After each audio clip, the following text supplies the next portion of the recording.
Welcome back. You're watching Credlin. We all know the state of Australia's healthcare system, well, especially in Victoria, is at a critical point. 000 calls are going unanswered, hours waiting for an ambulance, patients put in tents. It's dire.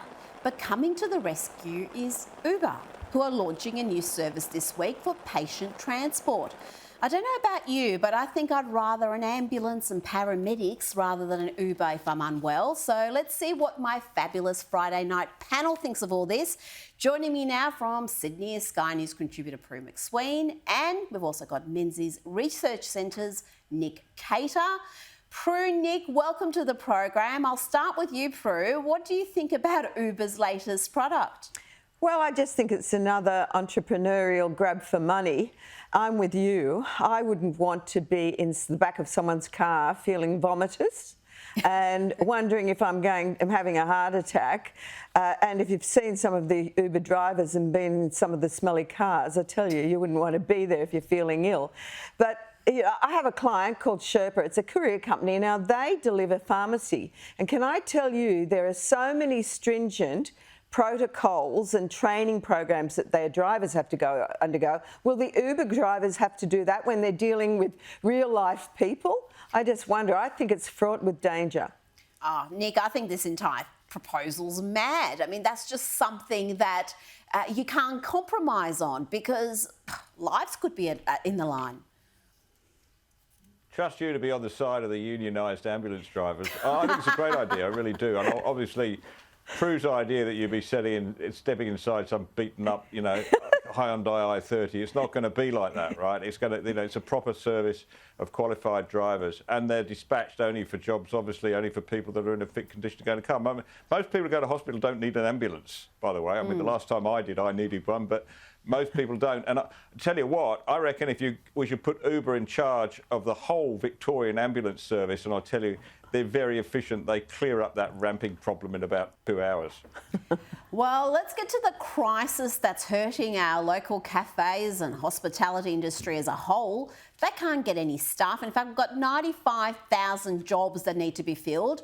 And no matter how much these businesses advertise or spend, restaurateurs just cannot find staff.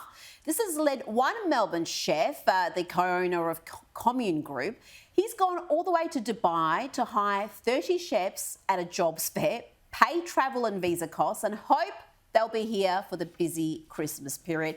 Prue, has it got to that? Are we that desperate for workers that we're plucking them from Dubai? Well, isn't it outrageous that we still have, about 400,000 people, probably a little bit more, who are receiving welfare, who say that they can't get a job, and yet the unemployment rate's the lowest it's ever been at 3.4%.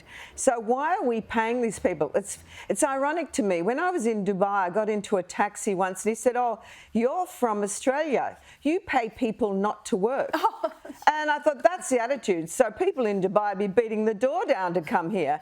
It's sad that they're so desperate, but at least they're doing the right thing. They've got to get staff, and clearly Australians are not prepared to work for them. Well, we've got top restaurants. I know a bunch of restaurants at Crown Casino, the Herald Sun reported this week, are reducing their hours because they just cannot find the staff. So we've got people who want to go back and spend money and come back into the city, and the restaurants are now closing. But Nick, I want to ask you about this conflict in the Anglican Church. There's a breakaway group of conservative Anglicans founding the Diocese of the Southern Cross. What's going on here, Nick? I mean, is the division necessary to help the church? Have the faith leaders become too woke? It's terribly sad, Rita, and look, in a way it's no different than what we've seen in politics or any other institutions. You get a certain group who want to modernise or, become more caring and feeling and LGBTQ friendly and all that, and they want to change the institution from what it's always been, and everybody who joined the Anglican Church knew what it was, and they want to change it. And now I think it's terribly sad that a group of conservative Anglicans feel that they've had no alternative but to move away and set up their own separate church. So I think it's just the usual thing, isn't it? The ones who want to go in and change everything then try and blame the ones who say, no, actually it's working just like it is. And well, it's always the way. Every sympathy for people. It's always the way with the left. They want to change everything and you know, they launch these massive culture wars, and if anybody says, wait a second, then they accuse you of being obsessed with culture wars. I mean, we can see through their game. But Prue, I want to bring you this story from the UK. This is incredible. The Britain's Royal Airforce is pausing offering jobs to white men because it has these diversity targets it has to meet, and it's failing to meet them.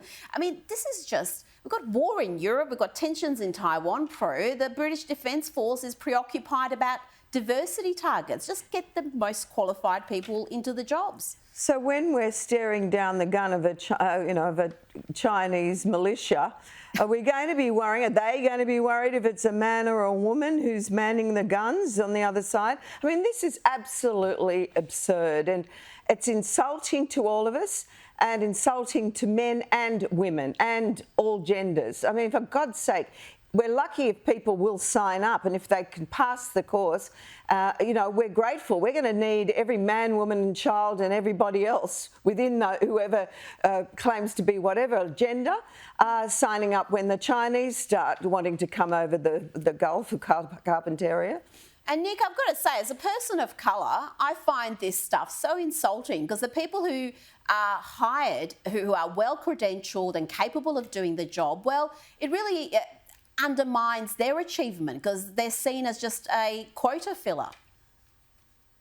It does, Rita, and if this spreads across the Atlantic to the US Air Force, that'll be the end of the sequel to Top Gun Maverick, which would be a tragic thing. I mean, they got the balance about right there. I think it was seven men and one woman, and you know, I think women are a whole lot smarter than men and don't want to get into those death traps. So I kind of understood why that was, you know. But that it is ridiculous, and it, you know, I mean, surely the principle here is equal opportunity. And if That's you're saying men, and particularly white men, don't have as much opportunity as you know, a person of colour or a woman of colour, then that is just unjust, and we should be protesting against it.